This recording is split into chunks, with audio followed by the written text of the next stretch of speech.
दोस्तों, स्वागत है आपका आज एक नई वीडियो में। और आज हम एक नया प्रश्न लेके आए हैं, एक नया क्वेश्चन। और क्वेश्चन ये है, भारत का संविधान सबसे बड़ा क्यों है?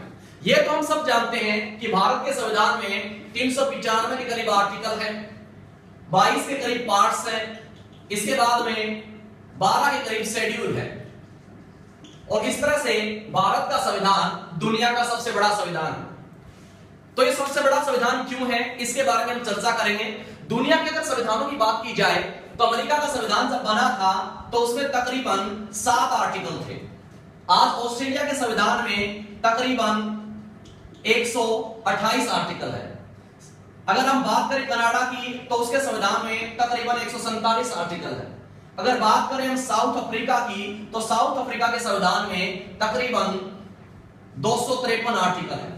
तो सवाल ये पैदा होता है, अमेरिका ने जब बनाया तो 7 आर्टिकल का बनाया, ऑस्ट्रेलिया, कनाडा और साउथ अफ्रीका में अब भी कम आर्टिकल है, जबकि भारत का संविधान 300 को पार करके 400 के करीब आर्टिकल पहुंचा देता है। तो सवाल ये उठता है, भारत का संविधान इतना बड़ा संविधान क्यों है, जबकि दुनिया का सबसे छोटा संविधान, स्मॉलेस्ट संविधान है, वो है सेंट मोनाको का, जिसमें केवल 17 आर्टिकल है। कितने आर्टिकल हैं? 17 आर्टिकल है। मतलब एक तरफ भारत का 400 आर्टिकल के करीब का संविधान, एक तरफ ये छोटे मोटे संविधान। अगर भारत के कोई करीब पहुंचता है तो ये पहुंचता है साउथ अफ्रीका, जिसके मात्र 253 के करीब आर्टिकल है। तो सवाल ये उठता है कि हम इसके बारे में ऐसे कौन से कारण थे, रीजंस थे, जिसके कारण भारत का संविधान दुनिया का सबसे बड़ा संविधान बन गया। तो इसके बारे में बात करते हैं और कुछ ऐसे कारणों की खोज करते हैं जिसके कारण ये सब हुआ। तो चलो बात करते हैं सबसे पहले फर्स्ट रीजन की, पहला कारण। और पहला कारण ये है कि भारत देश बहुत बड़ा देश है, दुनिया की 2 नंबर की आबादी, ठीक है, दुनिया में सर्वाधिक आबादी रहती है चाइना में और उसके बाद रहती है इंडिया में। तो ये दुनिया का बहुत ही विशाल देश है, बहुत ही बड़ा देश है। और जाहिर सी बात है, बड़ा देश है तो संविधान भी क्या होना चाहिएगा? बड़ा ही होना चाहिएगा। जो देश बड़े होते हैं अक्सर उनके संविधान भी बड़े होते हैं। और बड़े होने के साथ साथ भारत में विविधताएं बहुत है, डाइवर्सिटी बहुत है। डाइवर्सिटी का मतलब ये होता है कि भारत में हजारों तरह की बोलियां हैं, भाषाएं हैं, 6500 करीब जातियां हैं, उसके बाद सैकड़ों धर्म हैं। इतनी डाइवर्सिटी है इंडिया में कि इंडिया को दुनिया का अजायब घर कहते हैं। क्या कहते हैं? अजायब घर कहते हैं, एक तरह से म्यूजियम कहते हैं। वो कहते हैं कि कहावत प्रचलित है दुनिया में कि जो इंडिया में है, जो दुनिया में है वो इंडिया में है, लेकिन जो इंडिया में है वो दुनिया में हो, ये कोई जरूरी नहीं होता। तो सोचो, इतना बड़ा देश जिसमें दुनिया की तकरीबन 17 या 18% आबादी रहती हो और उसमें इतनी डाइवर्सिटी हो, एक तरह से पूरी दुनिया जिसमें समाई हो, तो उसका संविधान जाहिर सी बात है बड़ा ही होना चाहिए था। संविधान क्या होता है? संविधान शासन की प्रक्रिया को बताता है। और शासन और सरकार क्या होती है? वो समाज का प्रतिरूप होती है, यानी जैसा समाज होती है वैसी उसकी सरकार होती है, और जैसी सरकार होती है उस सरकार को चलाने के लिए इतने ही बड़े संविधान की हमें जरूरत पड़ती है। अब देखिए, इन सभी कारणों से, जिस तरह से मैंने बताया आपको, देश बड़े होने से, विविधताएं होने से, हमें सभी वर्गों के बारे में, सभी जातियों के बारे में, सभी धर्मों के बारे में कोई ना कोई प्रोविजंस संविधान में हमें रखने पड़े। जैसे हमने भाग 16 पार्ट 16 में हमने लिखा है किसके बारे में? SC, ST, OBC। दुनिया के देशों में SC, ST, OBC जैसा कोई कंसेप्ट ही नहीं है, तो उन्हें पार्ट 16 लिखने की जरूरत ही नहीं है। इसके बाद हमने क्या लिखा? पार्ट 17 में हमने ऑफिशियल लैंग्वेज के बारे में लिखा, यानी राजभाषा के बारे में लिखा। दुनिया के देशों में भाषा संबंधी समस्या ही नहीं है, यहाँ सैकड़ों भाषाएं हैं, तो किसी एक भाषा के बारे में हमें आर्टिकल 343 से लेकर 351 तक के आर्टिकल हमें लिखने पड़े। 7-8 आर्टिकल का इसमें वर्णन करना पड़ा। इसके बाद में भाग 18 की अगर बात करें तो भाग 18 में हमें आपात उपबंध लिखने पड़े, आपात शक्तियों के बारे में, इमरजेंसी पावर्स के बारे में लिखना पड़ा। अब देखिए, दुनिया के बहुत से देश ऐसे हैं जहां टूटने की कोई समस्या ही नहीं है, देश में विखंडन ही नहीं है, देश की एकता बड़ी मजबूत है, तो उन्हें आपात शक्तियों को लिखने की जरूरत नहीं है। लेकिन हमें एक अलग से भाग बनाना पड़ा आपात उपबंध के बारे में, यानी आर्टिकल 352 से लेकर 360 के बारे में। तो पहला रीजन तो सिर्फ स्पष्ट हो गया, हमारे सामने क्लियर हो गया कि भारत देश बहुत बड़ा है और बड़ा होने के साथ डाइवर्सिटी भी बहुत है, और डाइवर्सिटी होने के कारण सभी वर्गों के बारे में कोई ना कोई उपबंध किया गया, जैसे 16, 17, 18 ऐसी चीजों के बारे में। तो भारत का संविधान विस्तृत होता गया। इसके बाद हम सेकंड रीजन देखेंगे, सेकंड कारण देखेंगे, ताकि हमें पता चल सके कि दूसरा ऐसा कौन सा कारण है जिसके कारण भारत का संविधान दुनिया का सबसे बड़ा संविधान है। देखिए भाई, ये जो संविधान बने हैं ये मानव जाति के इतिहास में बनने शुरू हुए हैं 1787 से। 1787 से पहले नॉर्मली संविधान नहीं हुआ करते थे, संहिताएं हुआ करती थी, जैसे मनुस्मृति है, रोमन कोड है, ऐसी कुछ संहिताएं हुआ करती थी, बेबीलोनियन कोड है, हम्मुराबी कोड है। उससे पहले संविधान नहीं हुआ करते थे। और जो पहली बार शुरुआत करते हैं तो शुरुआत छोटी सी होती है। जैसे अमेरिका ने पहला संविधान बनाया तो क्या होगा, वो छोटा सा संविधान था, 7 आर्टिकल था। जैसे हम मानव जाति ने जब घर बनाने शुरू किए तब उन्होंने अचानक ताजमहल थोड़ा खड़ा कर दिया था, पहले छोटी सी कुटिया बनाई होगी और फिर जाके ताजमहल बना होगा। तो वैसे ही स्टार्टिंग में केवल 7 आर्टिकल का संविधान बना और आगे बढ़ते बढ़ते आगे जितने भी संविधान बने वो सब इससे बड़े होते गए, ठीक है ना। और भारत का संविधान बना था 1950 में, और आप जानते ही हैं कहां 1787 कहां 1950। 1787 में दुनिया संविधान निर्माण की प्रथम अवस्था में थी, लेकिन 1950 तक आते आते संविधान निर्माण का एक विकसित युग शुरू हो चुका था। यानी संविधान निर्माण का एक विकसित युग शुरू हो चुका था, यानी अब सारी दुनिया संविधान बनाने की, पूरे वर्ल्ड में सारे देश के लोग, अफ्रीका और एशिया के देश जो आजाद हो रहे थे वो सब के सब संविधान बना रहे थे। और जब ये संविधान बना रहे थे तो इनके सामने यूरोप के कई सारे संविधान थे, यूरोप के, अमेरिका के, इन देशों के कई संविधान थे। तो इन लोगों ने इनका फायदा उठाया और अपने संविधान में वो सारी की सारी चीज डालते गए। यानी सेकंड कारण ये है कि भारत का संविधान बना था संविधान निर्माण की विकसित अवस्था में, यानी तब संविधान बनते थे और उन संविधानों ने क्या किया, पहले वाले संविधान का एक्सपीरियंस था, अनुभव था, उसे इकट्ठा किया और अपने में डाल दिया।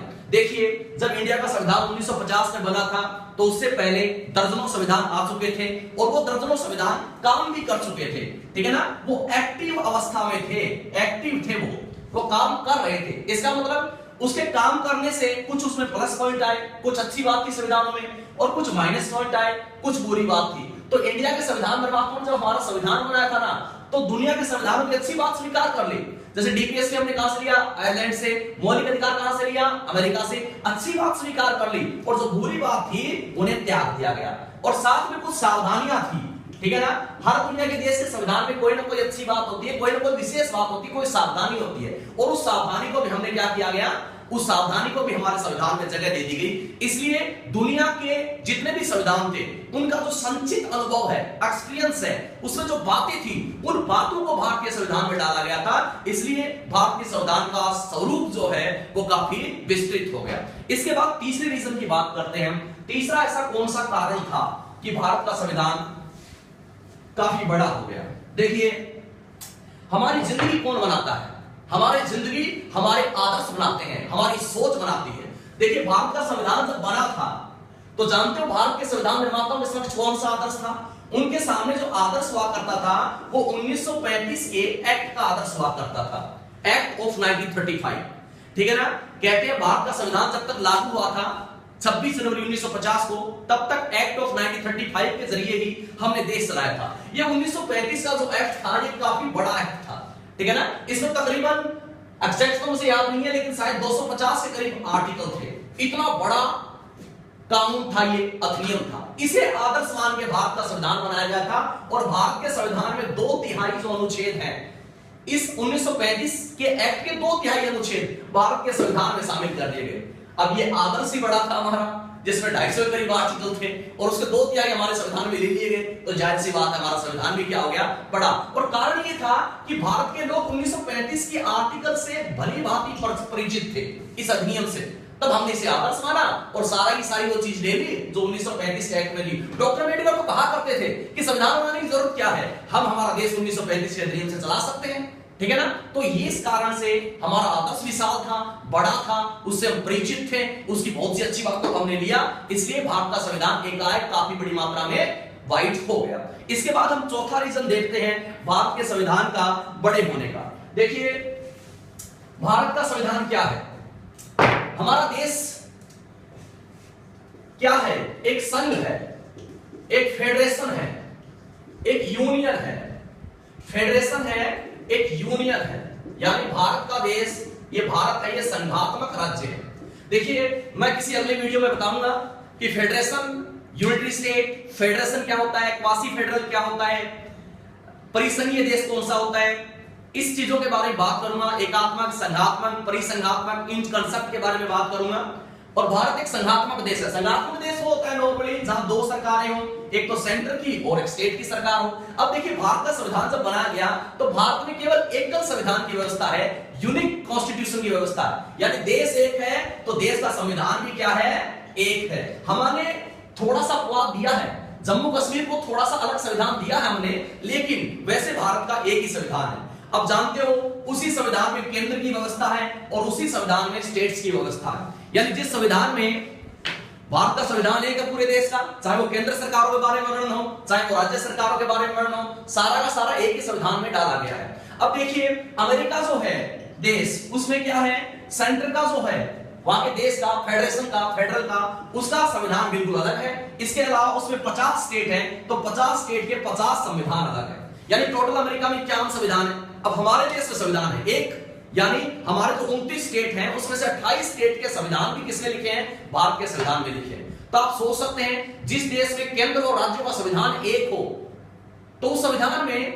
राज्यों के सरकारों के बारे में वर्णन भी क्या किया जाएगा, भारत के संविधान में किया जाएगा, केंद्र के संविधान में किया जाएगा। तो जाहिर सी बात है हमारा संविधान काफी बड़ा हो गया, ठीक है ना। इसका मतलब चौथा रीजन हमने ये बताया कि भारत के संविधान में केंद्र के साथ साथ राज्यों का भी वर्णन है, इसलिए काफी बड़ा हो गया। अगर अमेरिका की 51 संविधान एक साथ रख दिए जाएं तो आप समझ सकते हैं ये बहुत बड़ा संविधान हो जाएगा। शायद ये भारत के संविधान को भी क्रॉस कर जाए। हो सकता है उसकी किसी संविधान में स्टेट में 100 आर्टिकल हो, किसी में 150 आर्टिकल हो, लेकिन भारत में ऐसा सिस्टम नहीं है, या एकल संविधान है, इसलिए सारे के सारे चीजें एक जगह इकट्ठा कर ली गई है। इसलिए हमारे संविधान का जो स्वरूप है वो काफी विशाल हो गया है। इसके बाद में हम 5वां पॉइंट देखते हैं।